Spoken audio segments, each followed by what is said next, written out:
حضرت نوح علیہ السلام کا واقعہ۔ حضرت آدم علیہ السلام کے بعد تقریباً 1000 سال تک قوم توحید پر قائم رہی، مگر اس کے بعد یہ قوم بت پرست بن گئی اور بتوں کو پوجنے لگی۔ اس قوم کو صحیح راہ پر لانے کے لیے اللہ تعالیٰ نے حضرت نوح علیہ السلام کو اس قوم پر پیغمبر بنا کر بھیجا، اور اللہ نے فرمایا کہ اس قوم کو سمجھاؤ اور عذاب کے بارے میں بتاؤ، جس سے یہ قوم بت پرستی چھوڑ کر ایک اللہ کی عبادت کرے۔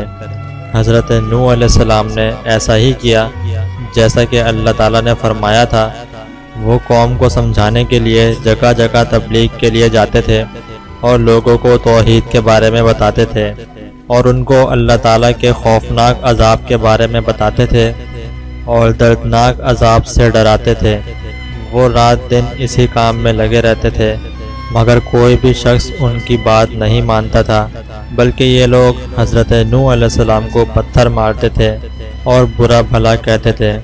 اتنی تکلیف کے بعد بھی حضرت نوح علیہ السلام نے ان کو سمجھانے کا کام نہیں چھوڑا۔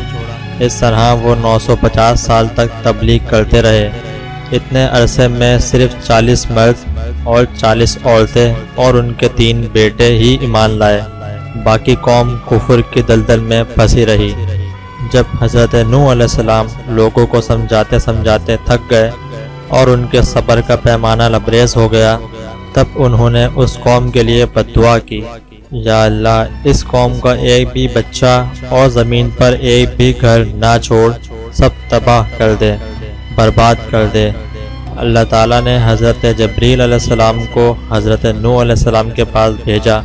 انہوں نے آ کر کہا، اللہ تعالیٰ فرماتا ہے تم ایک کشتی بناؤ، میں بہت جلد ایک دردناک عذاب دینے والا ہوں۔ حضرت نوح علیہ السلام نے ایسا ہی کیا، وہ کشتی بنانے میں لگ گئے۔ وہ لوگ ان کو کشتی بناتے دیکھتے تو ان کا مذاق اڑاتے تھے اور کہتے تھے، یہاں خشک زمین ہے اور یہاں نہ تو کوئی دریا ہے نہ کوئی نہر، یہ کہاں پر چلے گی؟ کیا یہ ہوا میں اڑے گی؟ لیکن حضرت نوح علیہ السلام کشتی کو تیار کرنے میں لگے رہتے تھے۔ جب کشتی بن کر تیار ہو گئی تو اللہ تعالیٰ نے فرمایا کہ اے نوح، جب تمہارے جلتے ہوئے تنور سے پانی ابلنے لگے تب تم سمجھ جانا کہ اب عذاب شروع ہو گیا ہے۔ ایک دن حضرت جبریل علیہ السلام نے آ کر حضرت نوح علیہ السلام سے کہا، اللہ تعالیٰ فرماتا ہے کہ تم اس کشتی میں ایمان والے لوگوں اور ہر طرح کے جانوروں، چاہے وہ خشکی پر رہنے والے ہوں یا پانی میں، سب کا ایک ایک جوڑا نر اور مادہ کا اس کشتی میں رکھ لو۔ بہت جلد عذاب آنے والا ہے۔ جو عذاب آنے کی نشانی اللہ تعالیٰ نے بتائی تھی، اس کے مطابق حضرت نوح علیہ السلام کے جلتے ہوئے تنور سے پانی ابلنے لگا۔ یہ دیکھ کر حضرت نوح علیہ السلام سمجھ گئے کہ اللہ تعالیٰ کا عذاب شروع ہو گیا ہے۔ انہوں نے اپنی بیوی اور بیٹوں سے کہا کہ اللہ کا عذاب شروع ہو گیا ہے، تم اس کشتی میں آ کر بیٹھ جاؤ۔ ان کی بات سن کر ان کے 3 بیٹے تو کشتی میں بیٹھ گئے، مگر ان کا ایک بیٹا کنعان اور بیوی نے ان کا کہنا نہیں مانا اور وہ ایک پہاڑی کی طرف جانے لگے۔ حضرت نوح علیہ السلام نے بہت کوشش کی ان کو بلانے کی، مگر انہوں نے ان کی بات نہیں مانی۔ دیکھتے دیکھتے چاروں طرف پانی پھیل گیا اور اتنا اوپر چڑھنے لگا کہ لوگوں میں چیخو پکار شروع ہو گئی۔ لوگ پانی میں ڈوبنے لگے۔ حضرت نوح علیہ السلام کی بیوی بھی پانی میں ڈوب گئیں اور ان کا بیٹا کنعان ایک پہاڑی پر چڑھ گیا۔ آہستہ آہستہ پہاڑی پانی میں ڈوبنے لگی۔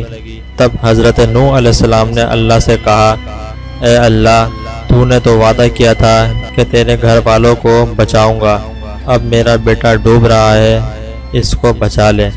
اللہ تعالیٰ نے فرمایا، اے نوح، وہ تیرے گھر والوں میں سے نہیں، صرف ایمان والے ہی تیرے گھر والے ہیں۔ حضرت نوح علیہ السلام نے ایک بار اللہ تعالیٰ سے پھر کہا، یہ میرا بیٹا ہے، اس کو معاف کر دو۔ اللہ تعالیٰ نے فرمایا، اے نوح، خبردار، جو اب دوبارہ اس کا نام لیا، میں تمہارا نام نبیوں کی فہرست سے نکال دوں گا، کیونکہ اس کے عمل اور ہیں اور تمہارے عمل اور ہیں۔ اس لیے اگر اب اس کی سفارش کی تو میں تمہارے سر سے نبوت کا تاج اتار لوں گا۔ نبی کے سوا اللہ کے قہر اور جلال کو کوئی نہیں سمجھتا، کیونکہ وہ براہ راست اللہ سے کلام کرتا ہے اور وہ اللہ کا نمائندہ ہوتا ہے۔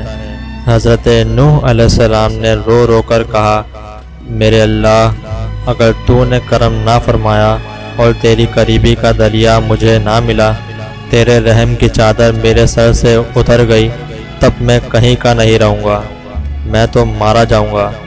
تیرا کرم مانگتا ہوں، تیری بے نیازی کا صدقہ مانگتا ہوں، اے رحیم رحم فرما مجھ پر، مجھ سے بہت بڑی غلطی ہو گئی، مجھ کو معافی عطا کر۔